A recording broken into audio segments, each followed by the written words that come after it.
Welcome to Mythology Misfits, where we explore the fascinating tales of ancient lore. Today, we delve into a question that may have crossed your mind. What prevents the dead from escaping the dreary depths of the underworld? The answer is a creature far removed from the familiar pets we know. A three-headed dog named Cerberus. He's no cuddly pup, but a monstrous hound with a serpent's tail and a lion's claws. A vigilant sentinel in the world of the dead. Spawned from the monstrous Echidna and Typhon, Cerberus is an embodiment of sheer terror and dread. In the annals of ancient Greek mythology, he is the ultimate gatekeeper, the final hurdle that souls of the departed must cross to enter the underworld. His sacred duty? To stop those who've crossed the river Styx from ever leaving. Beyond inducing fear, Cerberus symbolizes the inevitable finality of death. Join us as we peel back the layers of myth, legend, and symbolism surrounding this terrifying creature. Get ready to delve deeper into the shadows and unearth the mystery of Cerberus. Before we go, don't forget to leave your thoughts in the comments below.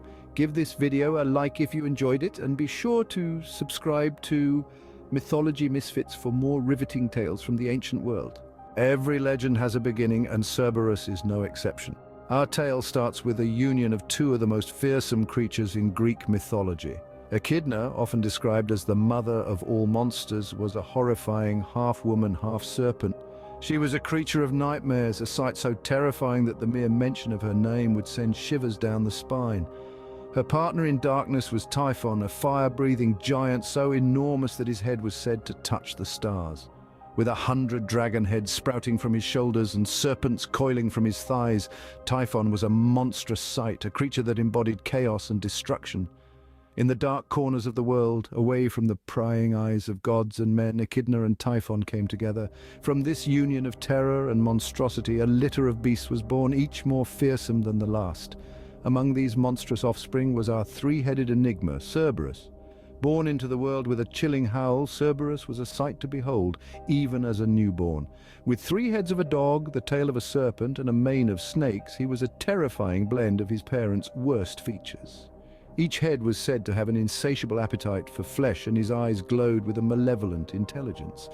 From the moment of his birth, Cerberus was destined for a life of dread and darkness. He was raised by his mother Echidna in a dark cave hidden from the world, where he was nurtured on a diet of raw meat and the screams of the damned. His father, Typhon, instilled in him a hatred for the living and a taste for the dead.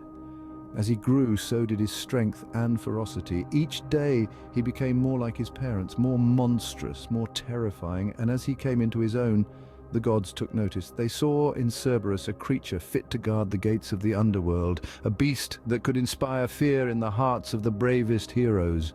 Born from terror, Cerberus was destined to become an emblem of dread.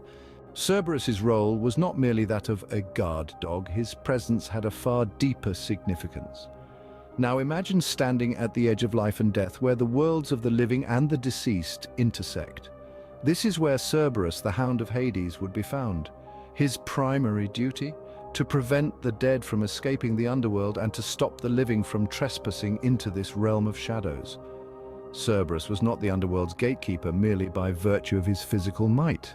Rather, his role was symbolic of the boundary that separates life and death. The Greeks believed that once a soul passed on, it entered a state of existence that was irreversible. The living could not venture into the world of the dead, and the dead could not return to the world of the living. Cerberus, with his multiple heads and serpent tail, was the embodiment of this belief. He was the ultimate deterrent, a terrifying figure whose very sight was enough to discourage any who contemplated crossing the boundaries. His role was also to keep the souls of the deceased within the confines of the underworld. In Greek mythology, the souls of the dead were guided to the underworld by Charon the ferryman. Once they crossed the river Styx, they were supposed to stay there for eternity. Cerberus's presence ensured that these souls did not stray back into the world of the living. Not just a symbol, Cerberus was also a constant reminder of the Greeks' understanding of mortality. His menacing presence at the gates of the underworld was a manifestation of the finality of death. He was the embodiment of the belief that death was not just an end, but also a boundary that could not and should not be crossed. Cerberus stood as a grim reminder of the irrevocable nature of death. Even the bravest heroes of Greek mythology had to face the daunting Cerberus. As we delve into the tales spun by ancient Greeks, we find ourselves standing shoulder to shoulder with the mighty Hercules on the precipice of his 12th and final labor. Hercules, a demigod known for his strength and fearlessness, was tasked by King Eurystheus with the seemingly impossible mission to capture Cerberus, the terrifying three-headed hound guarding the realm of the dead. The catch? He had to do it without the use of any weapons. Now, Hercules was no stranger to improbable tasks. He had already bested the Nemean lion, slain the nine-headed Hydra, and even cleaned the Augean stables in a single day. But to face Cerberus, a beast whose very name sent shivers down the spine of even the bravest warriors, was a challenge of a different magnitude. Armed with nothing but his courage and wits, Hercules descended into the underworld. He journeyed through the shadowy realm, the echoes of lost souls whispering in his ears, until he finally stood before Hades, the lord of the underworld. Hercules, with a voice steady and resolute, requested the god's permission to take Cerberus to the surface. Hades agreed, but only on the condition that Hercules subdue the beast without causing it harm. The confrontation was intense. Cerberus, with its fiery eyes and snarling jaws, was a force to be reckoned with. But Hercules, with his indomitable spirit and unyielding determination, managed to wrestle the beast into submission.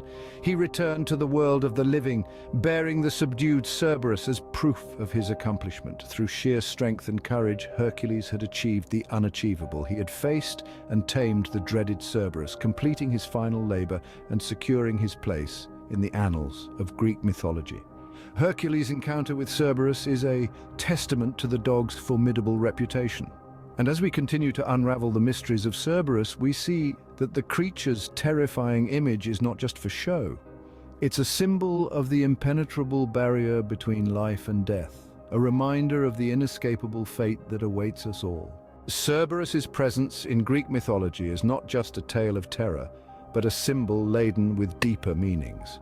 This hound of Hades, with its menacing form and formidable role, is a potent emblem of death and the afterlife, a chilling reminder of the inevitability of our own mortality. The multi-headed beast is far more than a simple gatekeeper. Each of its three heads holds significant symbolic value. They are often interpreted as representing the past, present, and future, a testament to the inexorable march of time that eventually it leads all into the realm of the dead. In some accounts, these heads symbolize youth, adulthood, and old age, the three stages of mortal life. Cerberus's serpent tail, meanwhile, adds another layer of symbolism. Serpents in many cultures are associated with rebirth and regeneration due to their ability to shed their skin. Here, this could symbolize the cycle of life and death, and perhaps even hint at the concept of reincarnation. The beast's role as the guardian of the underworld's gates also underscores a critical boundary, the divide between the mortal world and the realm of the dead. Cerberus stands at this threshold, allowing the souls of the deceased to enter but preventing their return. This emphasizes the ancient Greeks' belief in the finality of death and the one-way journey of the soul into the afterlife. Moreover, Cerberus's ferocity and fearsome appearance serve as a deterrent, discouraging the living from attempting to cross into the underworld prematurely. This reflects the ancient notion of respecting and fearing death, reinforcing the idea that it is a boundary not to be crossed until one's time has come. Through Cerberus, we glimpse how the ancients grappled with the mysteries of life, death, and what lies beyond. The symbolism woven into the mythology of this beast offers us a window into their understanding of the world, providing a fascinating insight into how they made sense of the most profound of human experiences.